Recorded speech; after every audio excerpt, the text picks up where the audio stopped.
To my video. आज मैं discuss करने वाली हूँ कोठारी कमीशन 1964-66 के बारे में, जिसे हम इंडियन एजुकेशन कमीशन के नाम में भी जानते हैं।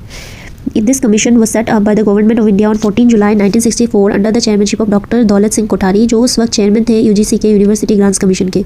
इस कमीशन ने अपना रिपोर्ट 29 जून 1966 में सबमिट किया था, इसीलिए इसे हम लोग 1964-66 के कमीशन के नाम में जानते हैं। Kothari commission was established after Nehru's death, इसीलिए ये कमीशन बहुत ज़्यादा इन्फ्लुएंस्ड है नेहरू की जो विजन था इंडिया से एजुकेशन सिस्टम को शेप करने का डेवलप करने का। ये काफ़ी हद तक ये कमीशन नेहरू की एफर्ट्स था इंडिया से एजुकेशन सिस्टम को डेवलप करने की, उससे इन्फ्लुएंस्ड है।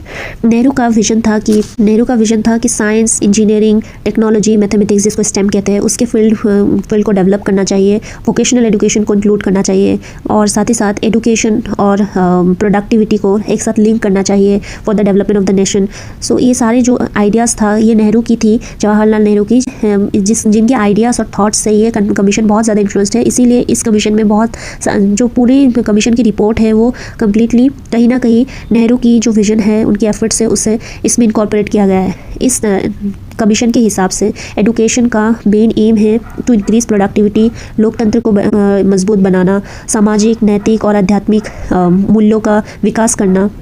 ये सारे इस कमीशन का मेन एम था। इसीलिए इस कमीशन का टाइटल भी, जो इस रिपोर्ट का जो टाइटल था, वो भी एजुकेशन एंड नेशनल डेवलपमेंट रखा गया, क्योंकि इसका मेन एम ही था कि थ्रू एजुकेशन नेशन को डेवलप कर सके। इस कमीशन में टोटल 17 मेंबर थे, जिसमें से 5 एजुकेशनिस्ट थे from England, Japan, France, Russia, America.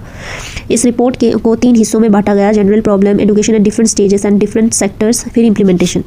इस कमीशन में बहुत सारे इंपॉर्टेंट रिकमेंडेशंस हैं। ये कमीशन एक ब्लूप्रिंट है जो बाद में जाके बहुत सारी एजुकेशनल पॉलिसीज ने अपनाई, इसे इंक्लूड किया। और इस कमीशन ने ही जो इंडिया की फर्स्ट नेशनल एजुकेशन पॉलिसी है उसे इस्टेब्लिश करवाया। इसी के बेसिस में वो NEP 1968 आई बाद में जाके, जिसने ये सभी रिकमेंडेशंस को एक्सेप्ट किया और अप्लाई किया हमारे कंट्री में। चलिए इसकी रिकमेंडेशंस को पढ़ते हैं। Free and compulsory education for all children up to the age of 14 years. इस कमीशन ने बताया कि सभी बच्चों को free and compulsory education provide कराया जाना चाहिए up to the age of 14 years. A 10+2+3 education structure also introduced by this recommendation, जो अभी रिप्लेस हो गई है NEP 2020 के हिसाब से 5+3+3+4 आ गई है, जो 10+2+3 को रिप्लेस कर दिया जिसने, ठीक है। फिर वोकेशनल और टेक्निकल एजुकेशन में भी बड़ा जोर डाला है इस कमीशन ने। इस कमीशन ने टीचर ट्रेनिंग और क्वालिफिकेशन को इम्प्रूव करने की बात की थी। इस कमीशन ने 3 लैंग्वेज फार्मूला को भी इंट्रोड्यूस कराया, जिसमें पहला था मदर टंग और या फिर रीजनल लैंग्वेज, जिससे बच्चों को पढ़ाना चाहिए। फिर दूसरा हिंदी को कंपलसरी कर देना चाहिए और तीसरा लैंग्वेज इंग्लिश होना चाहिए, जो बाद में जाके बहुत कंट्रोवर्शियल बन गई थी।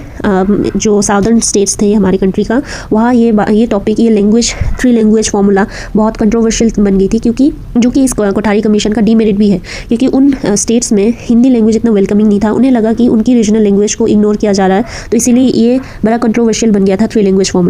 इस कमीशन ने इंट्रोड्यूस किया कॉमन स्कूल सिस्टम को, irrespective of caste, creed, colour, religion. हर बच्चों को इसको शिक्षा का अधिकार होता है और उन्हें शिक्षा प्रदान किया जाना चाहिए। इस बारे में इस कमीशन ने बताया। फिर बताया कि ये कमीशन के 12 टास्क फोर्सेस थे और 7 वर्किंग ग्रुप्स थे to address the various aspects of the education system.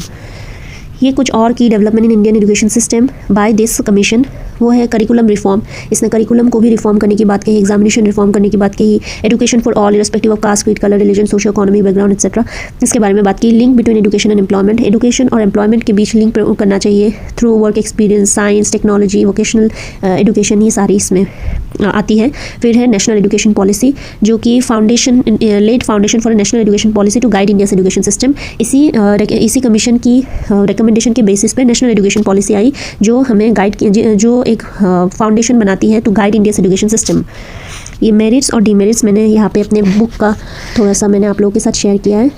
आपको इंपॉर्टेंट लगे तो प्लीज़ इसे भी पढ़ लेना।